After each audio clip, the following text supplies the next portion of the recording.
On this week's episode of Marketing O'Clock. Something new from Google that's good. Quote, yeet. Elon's pulling some of the favorite features from the X timeline. Location. Exclusion changes are coming to Google Ads. All on today's show. Welcome, you are listening to Marketing O'Clock. Just stay tuned. Digital marketing news, but let's get specific. Digital ads, SEO and analytics, social media and more. Pretty much everything that'll make your website perform. With new shows every Friday. We give you the news with sass and puns and definitely hot takes. Thank you for tuning in. You know what time it is. It's officially Marketing O'Clock. Settle in, sit back, keep it locked. Hey there, I'm Christine Zernheld. AKA Shop. I'm Jess Budd. And I'm Greg Finn. And it is officially Marketing O'Clock. Here on March 15th, 2024. And before we get into all of the digital marketing news of the week, what is happening with you, Shop? These captchas are getting crazy. We just rebuilt our website. Shout out the beautiful new cypressnorth.com. So I got logged out for some reason. I had to get back in. 3 failed login attempts. It asks me to please click on all the objects that do not need electricity to work. And it has like a close-up of a light bulb, a PlayStation controller, a vending machine on Mars, 2 unidentifiable AI-generated images. I don't really know what they are. And then 2 pandas, both with vision impairment. What? And there's a panda Look at the top. Panda up top. Are they Has trying to nothing to trick do you? with anything. I don't know. I think so. How did we or get maybe here? It's a hint. But then, It's a like, hint.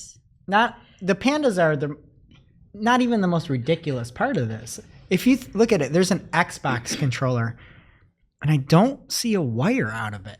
But it requires a battery. You have That's to charge technically it. an But you don't have electronic. electricity. Trying to trick you. Isn't there electricity in the battery?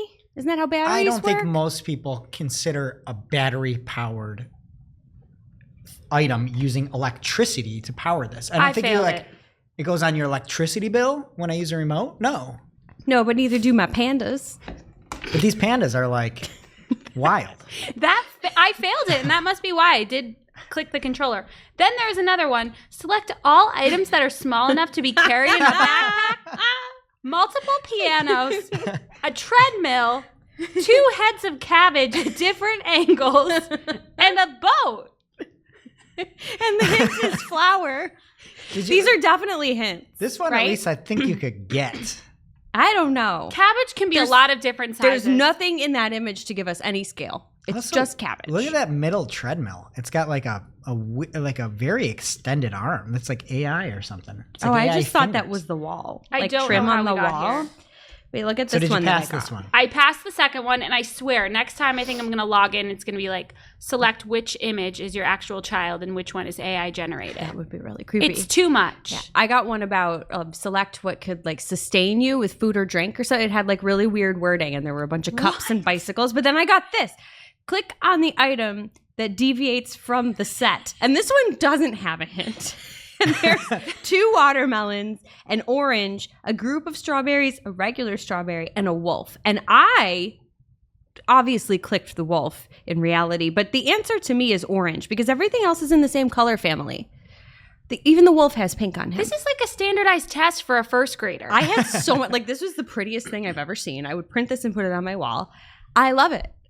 This was fun. These are wild times we're living in. So you still think it's fun even when they're getting this challenging? Is even Okay. more fun No. than finding all the bicycles. Yeah, yes. This mean- is way more fun. This is more challenging. Trying to gauge the size of that head of cabbage, and I feel like you could get it into your JanSport. Like, that's kind of cool. It is cool. It's way cooler than streetlights. You know?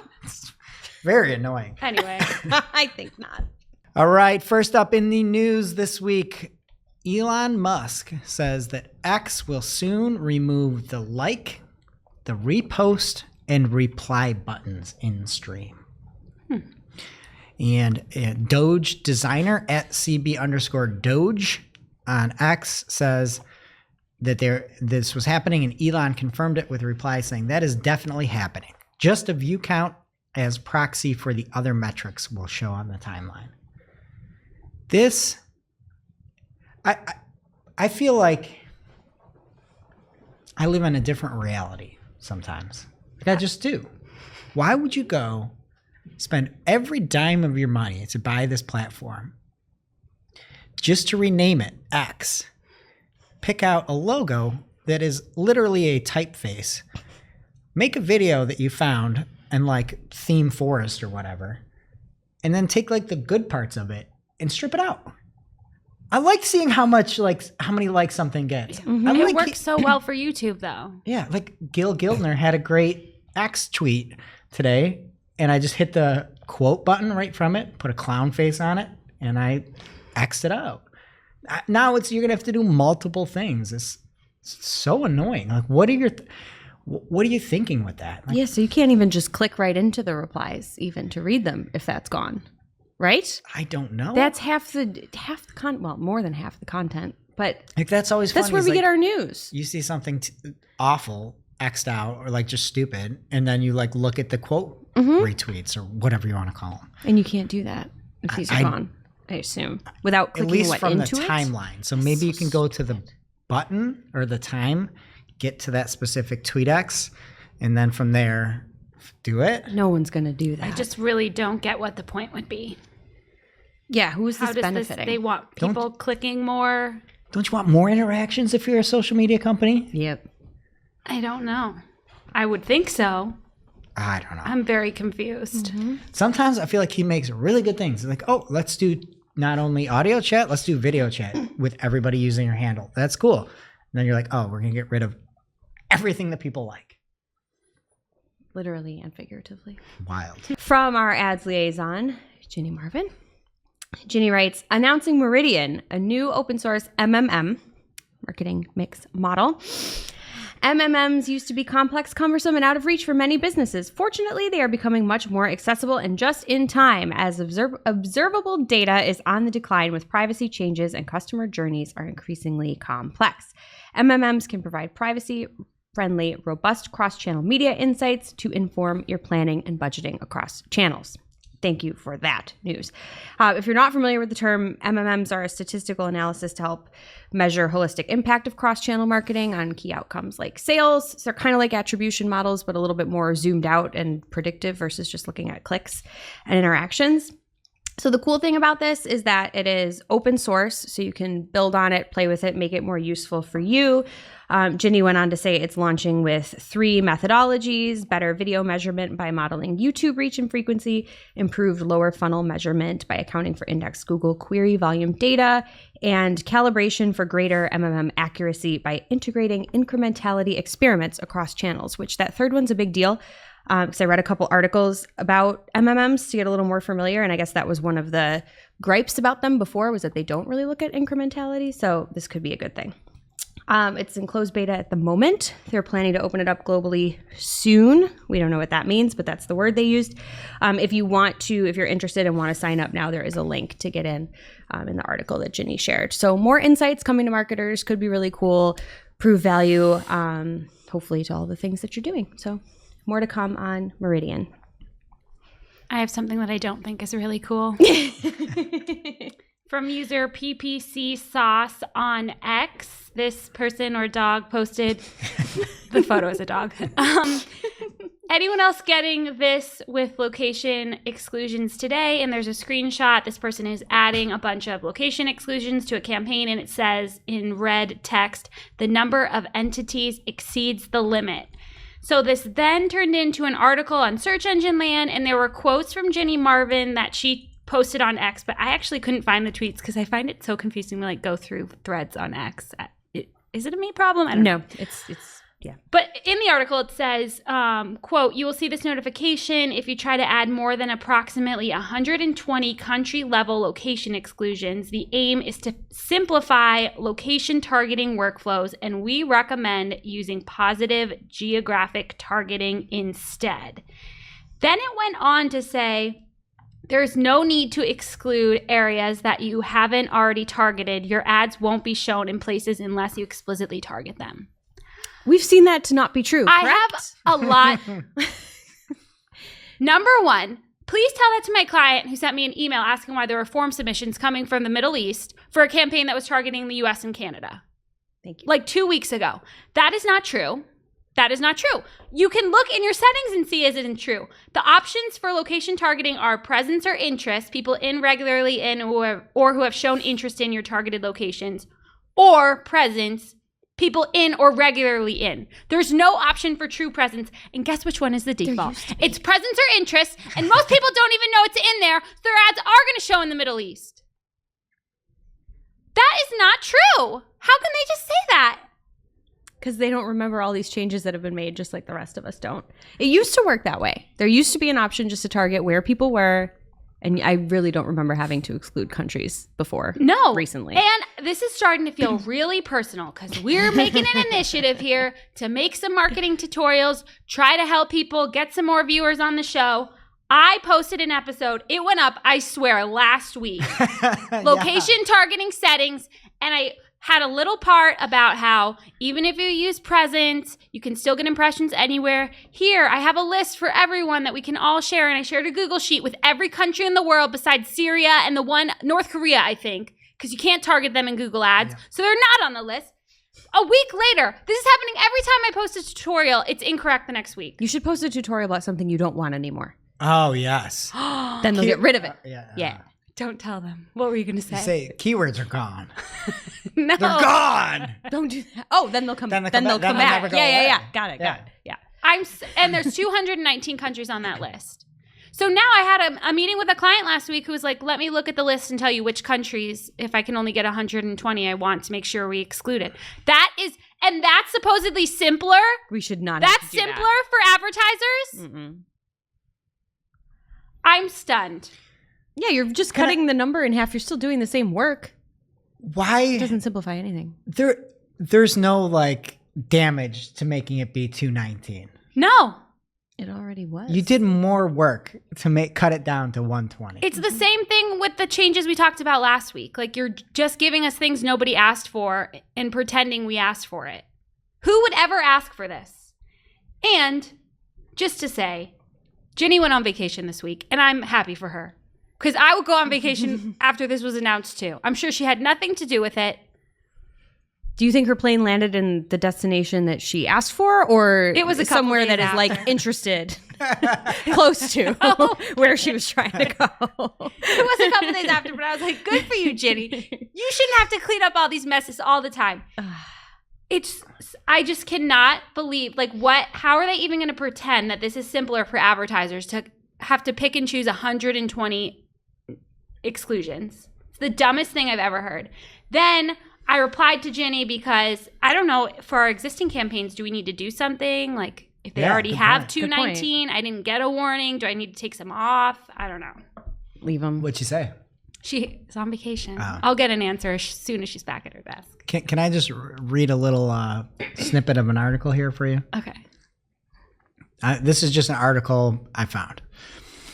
Google has been rolling out simplified, quote, location reports in the Google Ads UI over the past month or so. Anytime a platform uses, quote, simplified or, quote, streamlined to describe a change, we have to wonder if it's a red herring. Does it provide an easier way to get us at the same access, data, and functionality? Or is it, quote, simplified, wink, wink, with features and data stripped out? Exactly.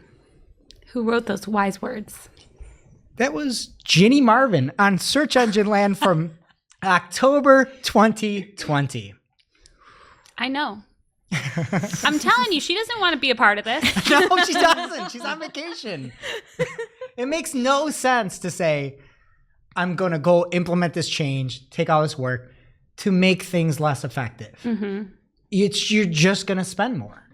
Also, another note here, Julie Bacchini tweeted about it from her @NeptuneMoon account, and she asked if there's similar limits at the region, state, city, town, or postal code coming. And Ginny said, this is at the country level, period. So I feel like that's not a promise for the future. And then she also added that if this is negatively impacting anyone, please DM her. So I will be going to have an inbox full. She is trying, like she's not. She's listening. T's and P's to that inbox. Now it's time for this week's Take of the Week. This is a #fire digital marketing take with extra spice served up for you. We simply deliver the take for your consumption. We give no opinions. We don't influence. You make the call. This week's Take of the Week comes from Sam Tomlinson at Digital Sam Am on X and Mike Ryan at Mike Ryan Retail on X. Sam said, apropos of nothing, if you're going to use any of the following, quote, studies to justify cutting ad spend, 1, eBay, 2, Airbnb, 3, Chase, please also disclose that each of those brands is or was a category leader, RIP eBay, and 2 of them were verbs, and the other is a too big to fail bank. 2 of them have zero need to advertise. Thinking a random SMB has anywhere near the cachet and market power is delusional. Yes, you should test incrementality. Yes, you should test whether or not ads are effective for your brand.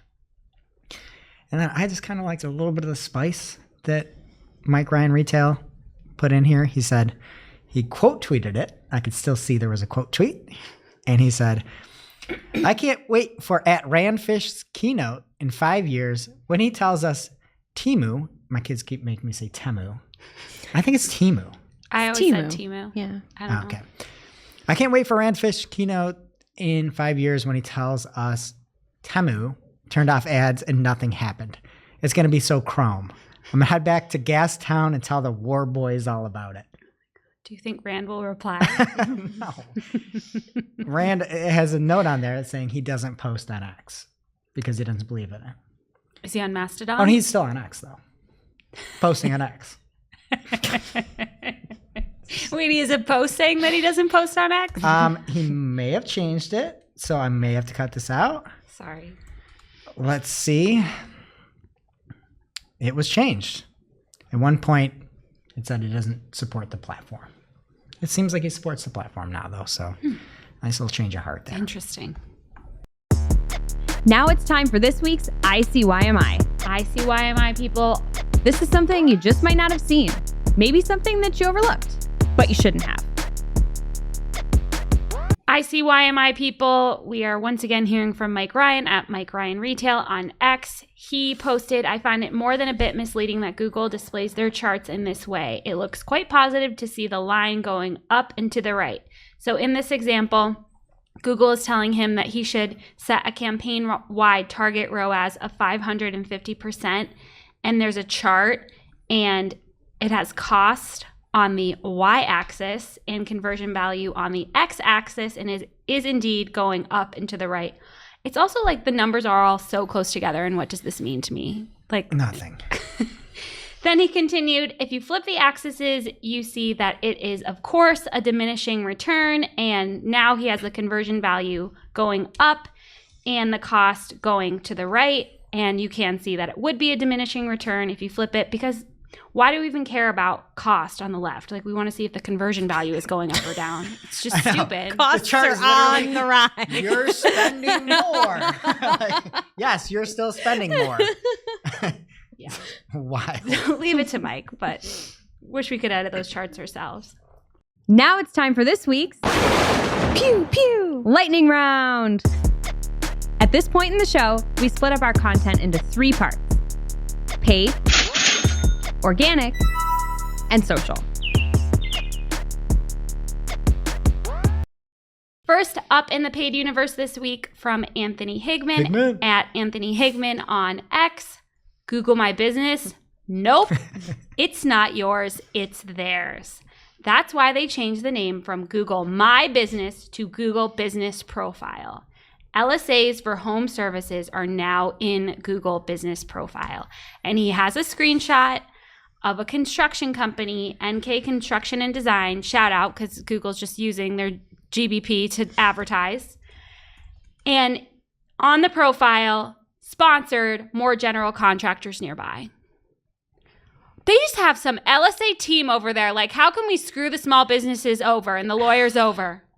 And that's their whole job. They already had like people already search for it, and now you're just like, oh, what ad placement do I want? The Google Business Profile. That is some smarmy stuff. So bad. Anthony, I think he might have posted this one first, but I just like the last one. He said Google is pulling out all the scumbag stops and is now actively monetizing Google business profiles. Businesses Google business profiles with local service ads for all their competitors directly in their own Google business profile. When will the greed stop? This is a terrible look and move. Amen. Pigman. I mean, I've got a story talking about link clicks out from all the different locations. And at some point, this is all just on us. We need to just band together and be like, Stop using And not Google. click. like, let's duck, go, guys. Oh, my dad's You know what I been mean? on that train for years. This is on us. We keep using Google. I'm the only one that uses Edge in here. You don't use Edge? No. It's horrible. But I persevere. I use Bing. I Bing. I Except use no one Copilot. ever. Like they can do whatever they want, and they can take. Again, they're always like, "Oh, we care about small business. Small business. Look at this Google X account for Google Small Biz," and just go vomit at how terrible that intern's posts are. It's insulting. Yeah. But then you see something that actually matters. That they had said, send people here. You don't need websites. You can go use this. We can help you. And they're really like, we're going to help ourselves. You've got your profile, and we're going to run your competitors' ads on here, as well as people also search for. It's just Do no evil. They got rid the of it. reason that's gone, long gone.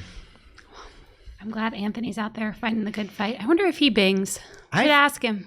I feel like we should have like a group chat, like a group call, like once a month with Anthony, and just all yell. Just all yell. It was so We fun. met him It in was person so and he fun. wasn't yelling. Oh, you had No. late night though. We had late night. We were just screaming. I went to bed.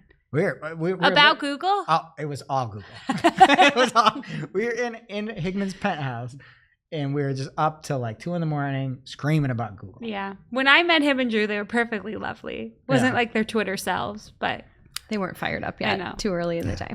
We should have an event, and then on the next conference, it's like, people against Google evilness. we should all get to just vent, like get our frustrations. It felt so good to get our frustrations out in person. Yeah, that's the reason for conferences.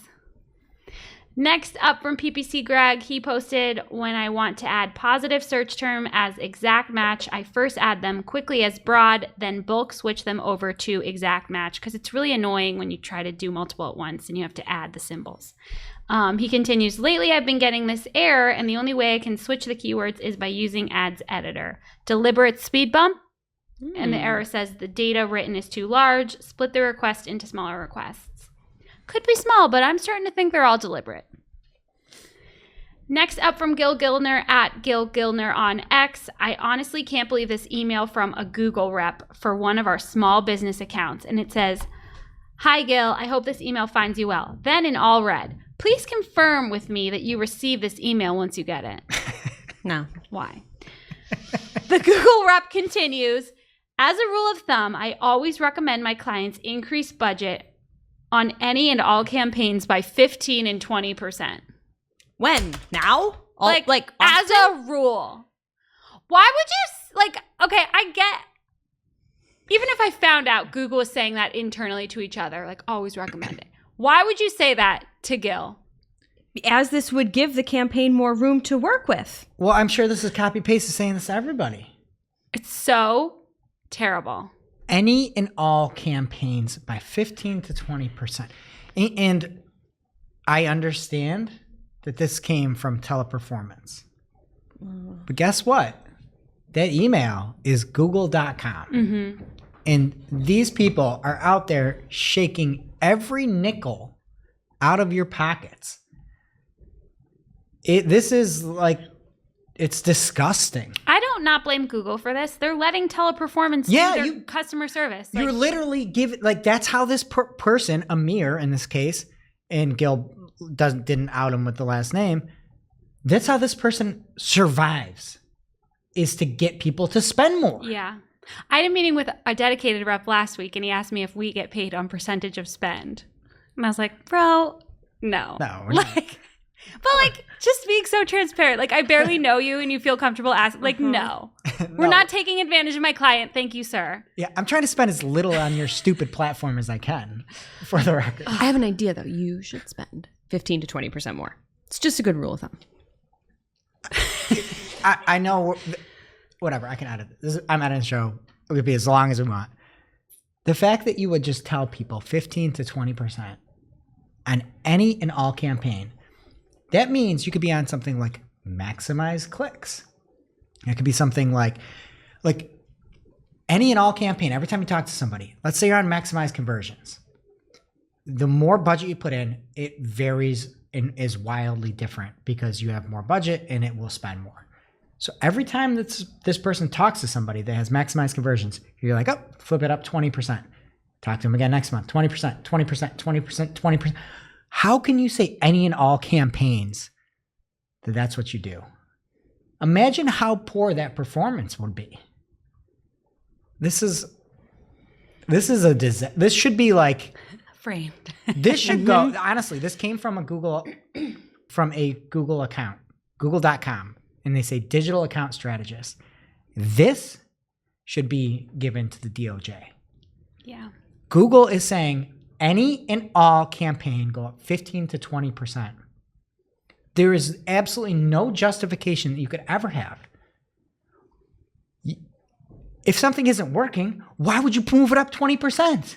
How is there not a class action lawsuit or something? Like, this is unbelievable. And it must work because they're still out there doing their thing. Like, people must be raising them. It's terrible. They're just so money hungry. It's like, you guys have to get rid of teleperform. You have to get rid of this stuff. And then guess what we see? If they do that, they get rid of some support. And then all of a sudden, your competitors are showing up in your Google business profile. Oh, and you did a search for workers' comp attorney. And then guess what shows up? Auto accident attorney. It's like, it's instead of making products better, they just make them worse. And I never understand that other than a quarterly OKR. That's it. Yeah. It's the only thing that makes sense. It's really a shame. Want to get happy a little bit? I have maybe a good update from a charming person, AJ Wilcox. He's the Yes, best. please. He posted on LinkedIn, hot off the LinkedIn presses. LinkedIn just announced that thought leader ads will be available to promote content from non-employees. This opens us up to the wide world of user-generated content / customer content, as well as influencer marketing uses of LinkedIn ads. How are you going to use this? Pretty cool.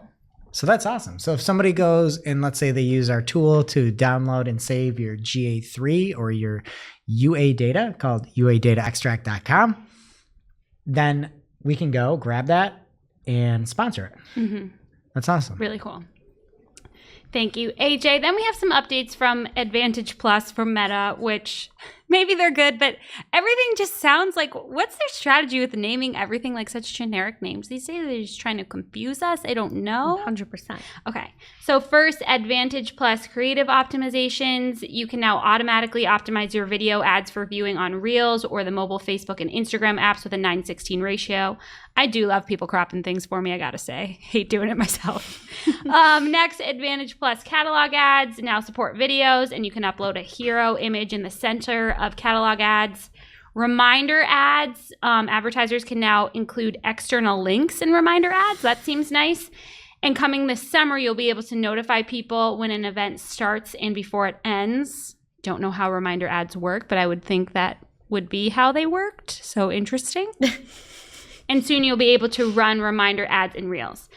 Finally, ads with product tags are coming to the Facebook feed. They're currently in Instagram only, and in April, ads with product tags will be available to everyone, whether or not they have a shop. So, seems like good things. They also talked about better analytics for performance for Advantage Plus, so that's good too. And that's it for paid. What's happening in organic? All right. First up in organic this week, Google March 2024 core update. It's a big one. It rolled out right when we were recording last week. So we didn't have a ton of information, but like we talked about last week, They give a ton more detail, talked about things they typically don't. This is likely what Danny was saying with the buckle up analogy. And there were some major fluctuations and then also some recoveries already, which is strange. So Barry Schwartz, the incredibly fast talker over on Search Engine Land, has a great post called "What We're Seeing a Week into the Google March 2024 Core and Spam Updates." Breaks everything down. And then over on Search Engine Roundtable, Barry has another great post if you're interested in this called "We Are Seeing Some Early Reversals of the Google March 2024 Core Spam Update." And in that post, he has a slew of charts documenting the case. What's that noise? It's time for Barry's Charts with Greg. All right, this week we have like a combo for number 3. SimilarWeb and Mangools. What is? I don't like Mangools. that. I don't like that at all. Mangools. What is it? And I like this because SimilarWeb, they have too many colors. And Mangools doesn't have enough colors. And they're side by side, and I just really appreciated that. But it's a March update, St. Patrick's Day. The colors are kind of on theme, rainbow, you know? But why is green in the middle? Green is a sign of like things are good. Yeah. And they've got green in the middle, and then they've got like a reddish at the top, blue. This doesn't make sense. It's and they're getting all too cooler? close, too. Those colors are too close. Well, so blue is the best. Yeah, they're getting cooler. Hot to cold? Yeah, because green's got No. some yellow in it. It's you warm. need yellow somewhere in there. It's too drastic of You a want a color traffic change. light. And is then what you want. Mangools, this looks like you're at a Syracuse. You're like at the Carrier Dome for a game for that one. Or Blippy. Yeah. All right.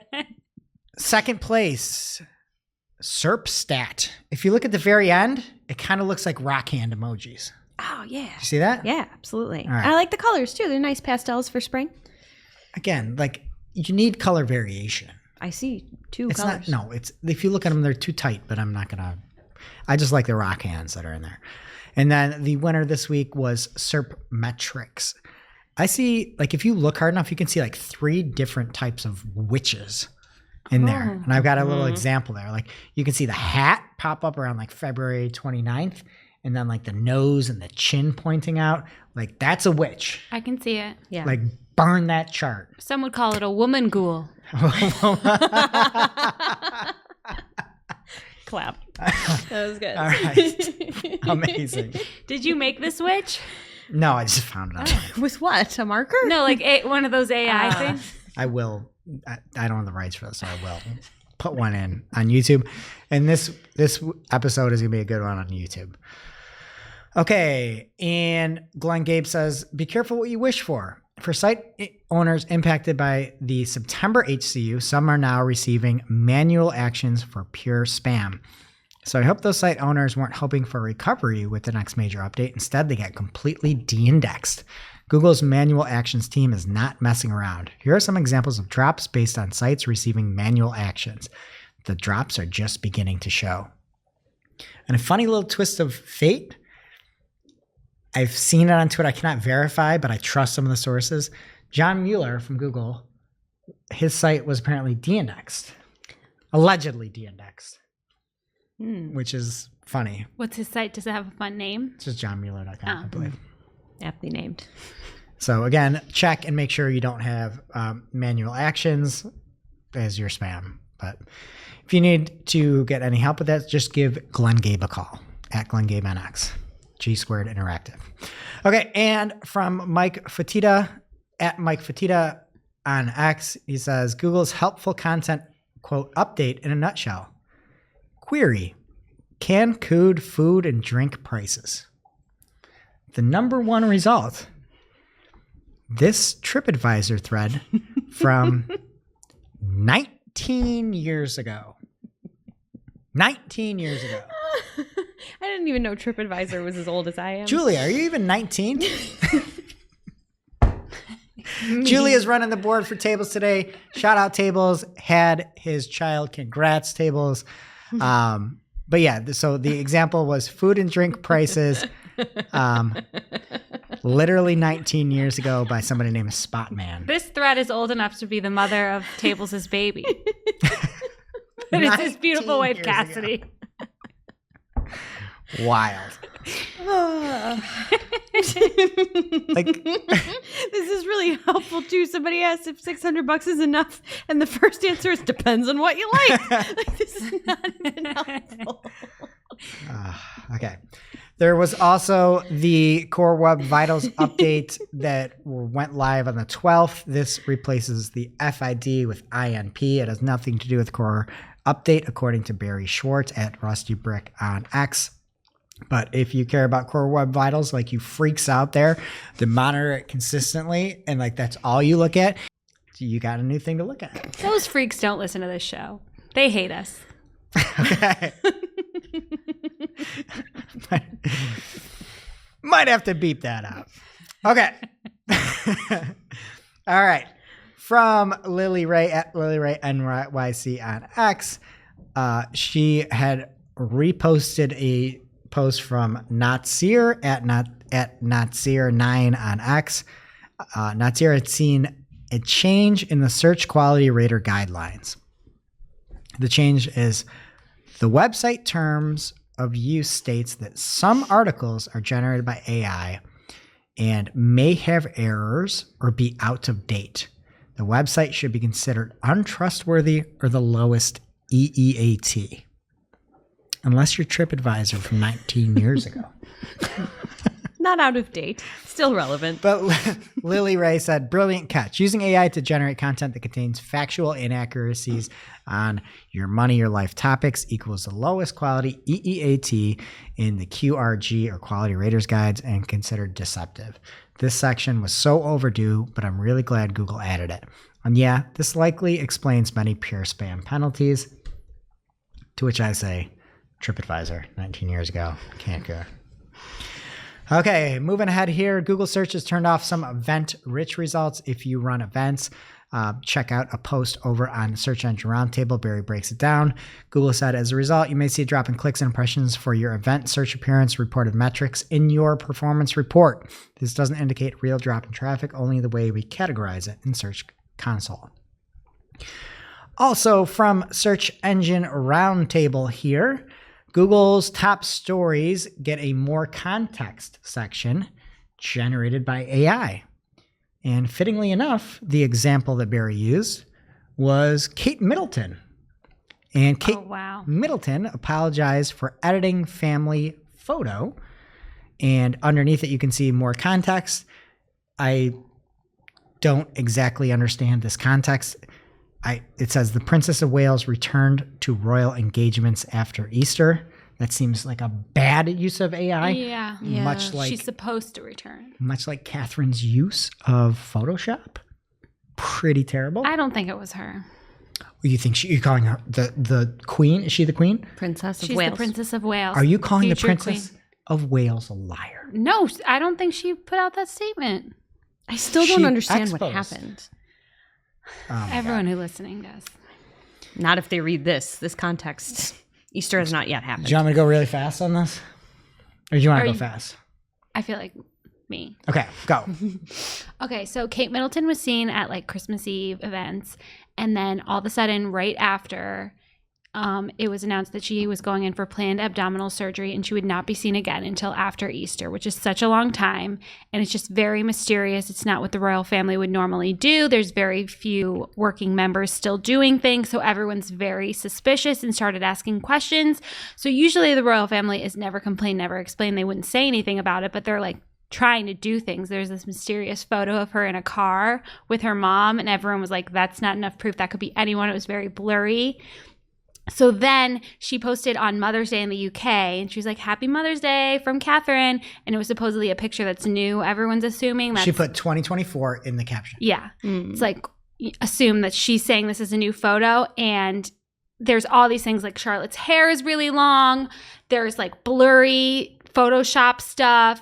people think that they imposed her Vogue cover from last year onto her face because it looks exactly the same. Like, this is not a new photo. All So the outfits it match is- like a certain date in November 2023. Yes. Like So the we think trees she's don't match. gone. Like that's what I don't get. There's I understand the crazy abdominal theories surgery all over the but they place, think she's. ranging from she's at the Willy Wonka experience to she got a BBL I heard the Slipknot to one. the marriage is over to she's dead. So Or plastic surgery or botched. yeah, I really want the best for her, and I hope she just got a facelift and, you know, wants everyone to stay out of her business. But it's just very not like the royal family. Gotcha. So we're concerned for her safety at the moment. Yeah. Okay. So I hope she's then well. all of a sudden she's Well, leaving. no. We're concerned at how bad she is at Photoshop. At least that's my Oh, main concern. so then Yeah, she okay. came out. She supposedly came out and said, "I'm sorry." It's a statement from her. "I'm sorry for this photo." Like many amateur photographers, which she didn't take the photo because Right. Right. she's in it. I like to experiment with Photoshop. Which never complain, never explain. Like they would never do anything like that, and they just keep like it's a PR disaster. If So they why would are just they letting stop these things talking. happen? And Yeah. AP put a kill out, so that means that's manipulated. You can't, or like a kill on the image. So because it was manipulated. There's all this stuff. Yes. But anyway, this AI stinks because it says the Princess of Wales returned to royal engagements after Easter. That's not even English. Easter hasn't It happened hasn't yet. happened. After Easter 2023, perhaps. Okay. From Rand Fishkin and Spark Toro. Rand has a post saying, who sends traffic on the web and how much? New research from Datos and Spark Toro. In the article, he says, it's Google and by a mile. Close to 2/3 of all U.S. web traffic. Referrals from the top 170 sites initiated on Google.com. It's Google. Guess what the second site is? YouTube. Yep. It's technically YouTube, but Google also hosts Google Docs, Gmail, Google Meet, and others. And Microsoft has a bunch of top 100s. Bing.com, Office.com, Live.com, Office 365, SharePoint, all that stuff. So if you want to see who is driving the most traffic, you can head on over to SparkToro. The one thing that I just take umbrage with some of the posts is the fact that you're kind of really biased in some of the stuff, Rand. As he wrote, because I was reading through it and I'm like, is this real? This is like a Kate Middleton photo. And it says, Twitter's not a surprise. And Twitter was up there. And so he wrote, Twitter's not a surprise, though if they're still there in 3 years, that would be. The site's decline in traffic, app downloads, usage, and civility is troubling. And most data-savvy prognosticators expect Meta's Threads to overtake them within a few years. Twitter might fall off if they're discouraging people from sharing links, I'm just like, but not for the reasons he put has here. anybody said? Anybody, not most. Has anybody said Threads is gonna like? I thought No. people stopped using Threads. Adam I Mosseri think Jenny thinks just so. joined. Jenny joined. Poor thing. I feel the same way more about Google than Twitter, but I feel the same way. It's like Elon's doing so many annoying things. Like I wish there was another Twitter that we were all on and could go to, but you just can't beat it. Right. Like but his other thing was everybody go to Mastodon, and guess what? Mastodon is the most difficult thing to use. Rand was a big Mastodon guy. I will go back and find the tweet and put it over my face right now. Sorry, editor. Nobody asked you to right do that. You don't have to. You could just say yes. I'll find it right now. So Rand had put out an article over on SparkToro, which is a tool to help you get better at social media. That's his tool. And the name was Why Marketers, Creators, and Brands Should Start Using Mastodon ASAP. And in there, he talks about the fact that there are plenty of articles about why you should leave Twitter or at least cross-post to Mastodon, and has been very vocal about that. So I would just say, when you've got bias that big, I just tend to not totally trust some of those articles. And I don't know if Mastodon is even alive anymore. Are you guys on Mastodon? Never. No. Never. You know anybody on Mastodon? No. Okay. So anyway, I asked Copilot, Microsoft's AI, I said, actually, do data savvy prognosticators expect Meta's Threads to overtake X, formerly Twitter, in users? Copilot said, data-savvy prognosticators have been closely monitoring the race between Threads and X. Let's delve into the analysis. Talked about Threads' meteoric rise, and also some of the challenges and the user engagement decline, saying despite its initial surge, Threads faced a significant drop in user engagement after the initial excitement waned. Data firm SimilarWeb, which tracks social media use, reported this decline.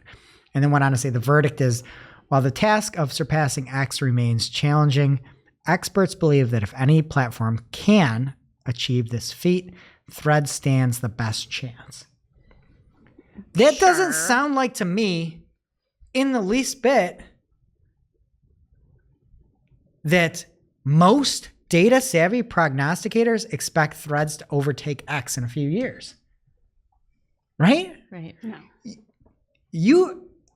You're supposed to be helping people be better at social media. Yeah.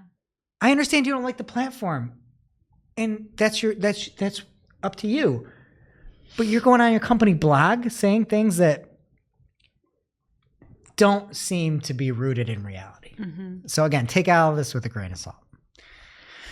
Okay, and then next up, YouTube has some insights from the Mr. Beast team talking about how to make compelling thumbnails. Links over to interview with Jimmy Donaldson, aka Mr. Beast. And he ran through like a bunch of things that really matter to thumbnails. And why don't you guys say if we do a good job here? Number 1, trust is key. Do you trust me? Our thumbnails? Based on our thumbnails? Yeah. I think we look very okay. trustworthy. Yeah. Okay. Mhm. I don't know. I don't know if I trust Sparktoro. Okay. Number 2, consistency.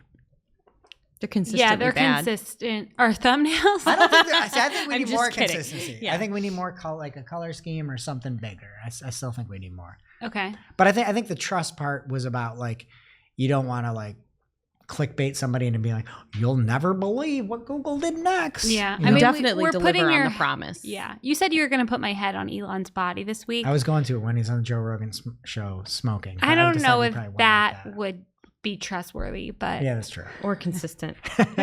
Or the next one, visually clear. Visual clarity, I feel like we're good there. And testing, we do. But check it out if you want to know more about thumbnails. There's a good interview. And then lastly, from Jack over on our data team, we were talking this morning, and I'd missed this. It was from January. But apparently, Google Fonts violates GDPR. Stop. So you can't have Google Fonts as a necessary item on your site in order to be GDPR compliant. What is the recommendation? There's a different way to make it not load with all the Jack is way smarter than me at this stuff. But there's a way you can like make it not a must-have, but a nice-to-have Font. And if you so don't, it would switch to a different font? yeah, it'd just be it'd just be- Okay. Just or be like Arial. right. What if it's Comic Sans? But like everybody uses Google Fonts, Right. and I'm like, Oh. and what I said to him is like, this might be like World War III. Not being able to use fonts. Yeah. Yeah. You're taking away our fonts. They took our My Droid Sans? You can't give me my Droid Sans? What font is the X logo? I forget. It was like something that sounded like his kid's name, to be I hope honest it's with not you. a His Google kid font. is really cute. I just saw a picture of him on X today. Some Super Bowl thing. Why were you on X? I was reading the Probably news, for the work. articles for the show. The only time I go on, once a week. Okay, that's it in organic. What's happening in social, bud? Before we get We'll into keep it X. social, Oh, yeah. Anthony Higman was talking about you on X. Me? Mhm. On X? You were so missing that he called you just Bud without an E. Oh, Yeah. 2 Ds though? 2 D's, no E. Heck yeah. Guy knows how to party. You don't even care what he said? Tell me. Regale me. Called you a giant loser. Well, that's true. No, I He's forget what he reporting the said. facts. That's fine. Thank you, Anthony. Are you going to find it? Yeah, I'll find it. Okay. Was it about the CAPTCHA thing?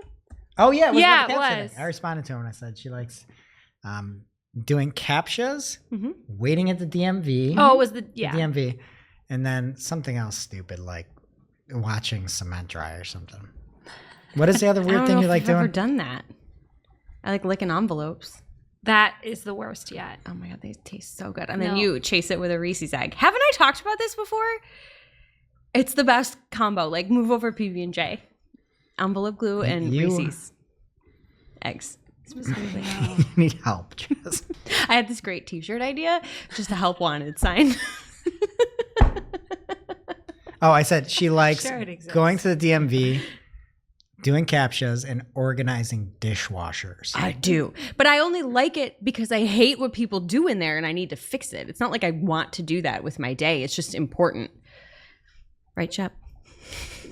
You like touching other people's dirty dishes. I do not. You I do need too. things to be organized so there's more room so that the rest of you don't have to touch the dirty dishes because your stuff slides in easily. I'm doing a community service. I care about my team. Okay. What's the social news? Thanks, Anthony, for the shout out. All right, let's get into the social news because it's really important and everybody cares. First up, X is launching long form articles as an option for Premium Plus subscribers. And it's not just that you can have like unlimited characters in your post. It's like a full-on, Social Media Today called it essentially a blogging platform built into the X system. And it really is. It's like a different interface. You can play around with fonts and colors, things like that. You can use bold and italics, have lists and links. So it's cool. I guess it's nice to have. But we were talking about this a little bit earlier this week internally here. And Greg, you always say build on your own land, which you stand by. But if somebody else is doing it, if your competitors are out there writing long form content, folks are clicking that, you might see a decrease at some point. Who knows? But I do think that this could be a cool opportunity for like exclusive content if you wanted just your followers on X to see a certain thing, or if you're new, don't want to invest in your own website and just want to see if people care what you think, you could use it. I also feel like, so Elon Musk posted, our algorithm tries to optimize time spent on X so links don't get as much attention because there's less time spent if people are clicking away. So the best thing is to post content in long form on this platform. Of course he's biased. Of course he's saying that. But if they're not giving as much weight to people that are just sharing links, like you could use long form to tease your article and write half of it there and then link over to the full thing on your site. I don't know how that would work, if it would work, but it's the workaround in my mind. I feel like I don't know, there's probably uses for this, but don't just go putting all your posts there. Next up, Reddit has a new toolkit for businesses. It's called Reddit Pro.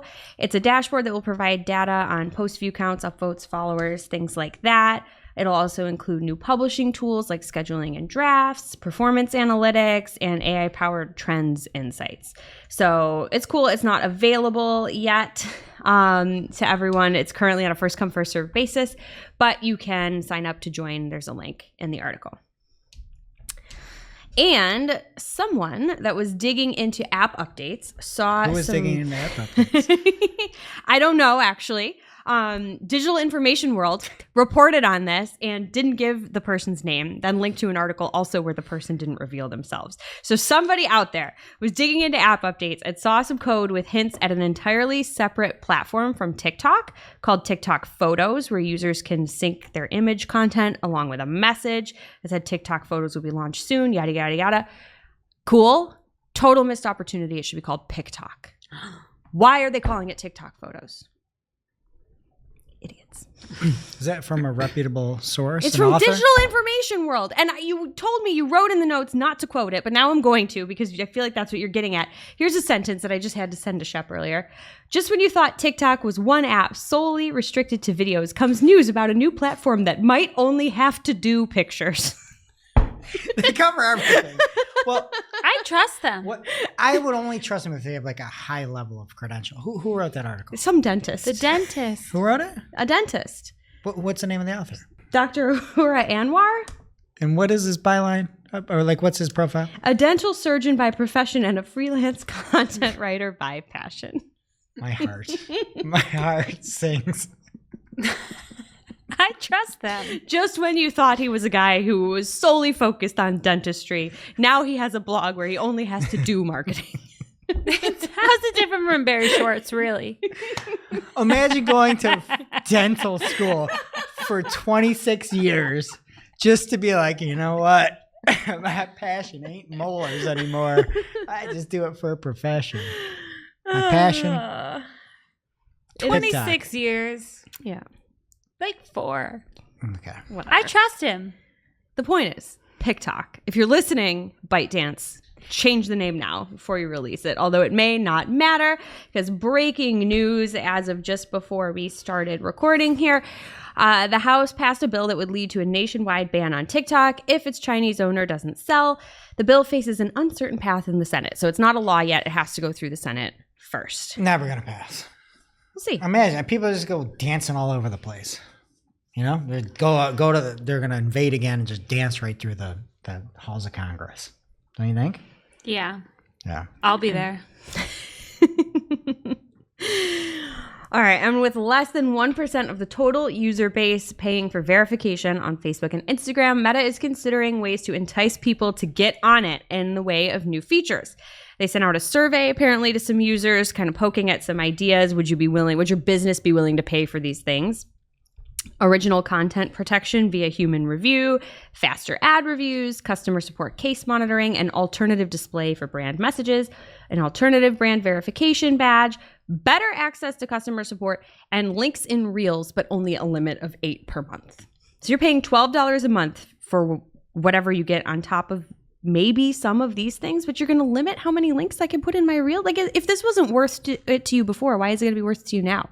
And your customer support should just be good because it's what customer support means. I shouldn't have to pay $12. Just saying. Sad. And that brings us to our real life segment, straight out of our accounts and into your ear holes. It's time for Working Hard or Hardly Working, where we talk about what's going on in our IRL work, good, bad, or otherwise. All right, working hard for me this week is live feedback.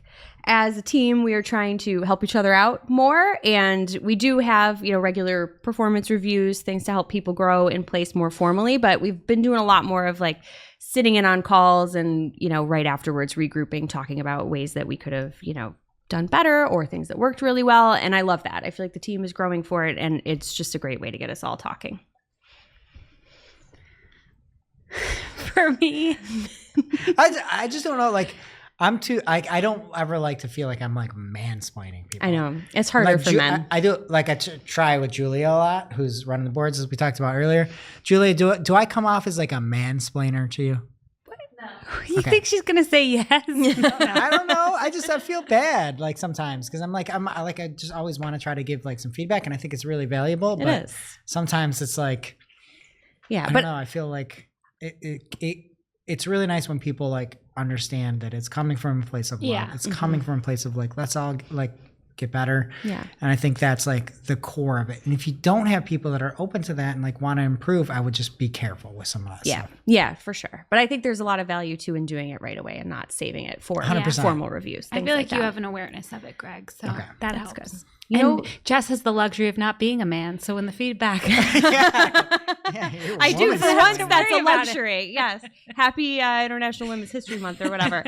For me, Google Ads said that we were going to be able to see search partner network places in PMAX at the beginning of March. So I logged in at the beginning of March and was fooled by the display placement, thinking it was the PMAX, the search partner placement. It wasn't.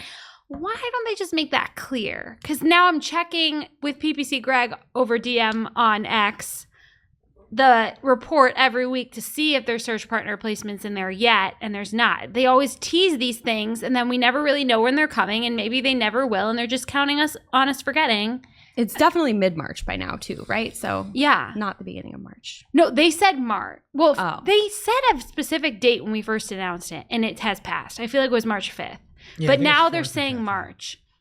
So maybe I don't have any search partner network placements in my campaign, but it lists every single display network placement, and it doesn't let me add the column. I can see it's there. I just can't add it. I just hate when they announce things and then don't show you how you can actually do it when it's coming. So rude. Okay. Greg? For me this week, something hardly working.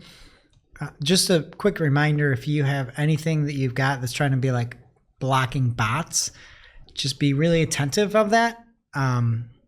We ran into an issue where there might have been some over blocking of traffic. And I just think at this point in life, all those tools that you see out there that are like, will stop invalid clicks, they're just never worth it. You've done the same thing. A couple of different clients. Right? Yeah. They don't use them anymore. Google does a pretty good job. Yeah. So be really careful. All those companies sell you a bill of goods and then block the dollars from hitting your bank. And now for this week's Cool Tool. As a reminder, our Cool Tool segment is not an official endorsement or paid mention. We're simply sharing something we found in our travels that may be of use to our listeners. And is really, really cool. This week's Cool Tool is a guide that should be widely known among Team PPC. It's actually an article from Frederick Valleys for Search Engine Land, and a very helpful one at that. It is how to analyze Performance Max search terms insights for PPC success. And if you didn't know this, apparently there has been a bug that was stopping scripts from pulling search term data from the campaign search term insight report for like the longest time. And this has now finally been fixed so you can actually pull the queries into scripts and do real things with the data. So this article explains not only how to access the query data, but then how to analyze it and take action on those areas for optimization that you might find, which we know are few and far between with PMax. So that's really cool. There's even a link in the script, in the article for the scripts. You can go right for it. And bonus points for insights on how to use human brains and AI, if you want, ChatGPT for analysis. So some really helpful tips and tricks in there, as well as the script itself. As always, we'll have a link in our newsletter as well as on Discord. That's newsletter.and and community.marketingoclock.com respectively. So pick your poison and check it out. Now it's time for our must-read marketing article of the week. An article so advanced, so in-depth, so detailed that we simply cannot cover it in its entirety on today's show. This week's must-read marketing article of the week comes from power listener of the show, Sophie Logan, over on Search Engine Land, called 6 Tips for Better PPC Ad Copy. And Sophie has like the right take. And if you're ever trying to write ads, take all these into account. She says, number 1, ensure it flows in any order. And that's something I think people always try to get over dramatic with. And then especially that you can have single headline RSAs now. Like you need to make sure like it works at any time. Number 2, don't speak to your target audience, speak like them. Talks about some of the ways you can get there. Number 3, don't go overboard with your keywords. And then she has 3 more here. So if you're trying to write better ad copy, definitely don't miss the article over on Search Engine Land. 6 tips for better PPC ad copy. Thank you, Sophie. And now onto our playlist of curated songs to work to. You can head over to playlist.marketingoclock.com to listen to Marketing a Playlist. Jess, Bud, what will you be adding this week? This song has been absolutely consuming my life. It got stuck in my head out of nowhere, and I've listened to it 4 to 5 times a day since Monday. Sweet Surrender by Sarah McLachlan. I don't know where she came from, but I'm so glad she's here. Canada. Yeah. I want to add a song from the Spidey and His Amazing Friends soundtrack, but I won't. Oh, shoot. I That's wouldn't my new actually earworm, play it thanks at my to you. desk. I would play it in my car. Okay, fair enough. I'm going to add Bye from the new Ariana Grande album. It's pretty good. Okay. Greg? Oh, my kids have gotten into funk recently. What? Phonk. Oh. Do you know what that is? No. It's like stupid music made for kids, but it's like techno. I don't Techno know. funk. There's a song, they just like ask Alexa to play stuff, and they just love capybaras. So there's a song by called Capybara by a Russian name. Is it the TikTok song? What is it? Sing it. Capybara, capybara, capybara. Yeah. Okay, yeah. It's very famous. Oh, is it really? Yeah. I didn't even know that. I'm not on TikTok. Wow. When I first added kid songs to this, you called me out. I feel like I could work to Now that look though. at you. It's funk. It's not like you play like Blues Clues and stuff. You're like, oh, a Mousketool. Right? Spidey, that's just the age my children were at the time. The Spidey song Spidey's is catchy. are good. So What is it? I'll do Yeah. it next week. It's from the Fall Out Spidey Boy and guy. His Amazing Friends. Mhm. Patrick Stump wrote it. Wait, is that the little cartoon one? Yeah. Yeah. Gwen? And Disney yeah. Oh, that's good. The That's a good theme show. song for that is good. Unrelated, but Beyonce's doing country now. I can't wait. I heard it yesterday on Spotify. X played it for me. It's not good. I think it was photoshopped. What? It's not good? You I wash don't- your mouth. All right, that does it for today's show. It is now officially not Marketing O'Clock. Thanks for listening. We miss you already. Can't wait to see you next week.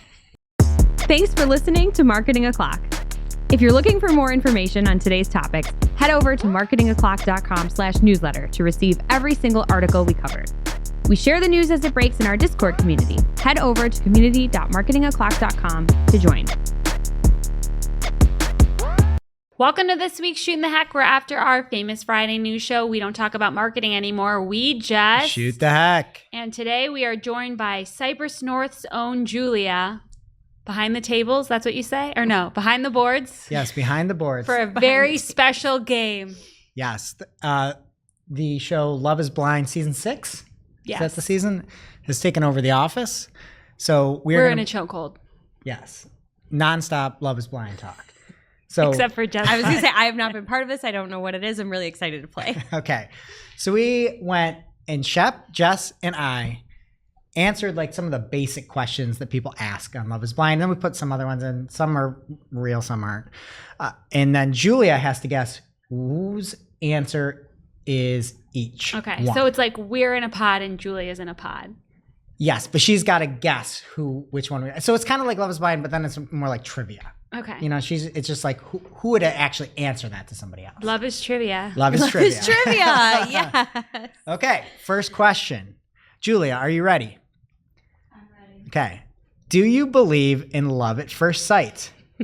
A, no, that is fairly stupid. B, I believe in love at first vibe. Does that count? C, LOL. All right, which one of those? So, no, that is fairly stupid. Who do you think said that? I feel like you said that. Okay. Who said, I believe in love at first vibe? Does that count? Maybe shit. And who said LOL? I think Jess said LOL. You got 1 out of 3. Okay. You got me right. I said fairly stupid. Shep said LOL. I said LOL. And I said the nice, thoughtful answer. Okay. What is your guilty pleasure TV show? A, I don't feel guilt for any TV I watch. B, Big Timber. C, Married with Children. Who is Oh no. I don't feel guilt for any TV I watch? I'm gonna go shut for that one. All right, who's Big Timber?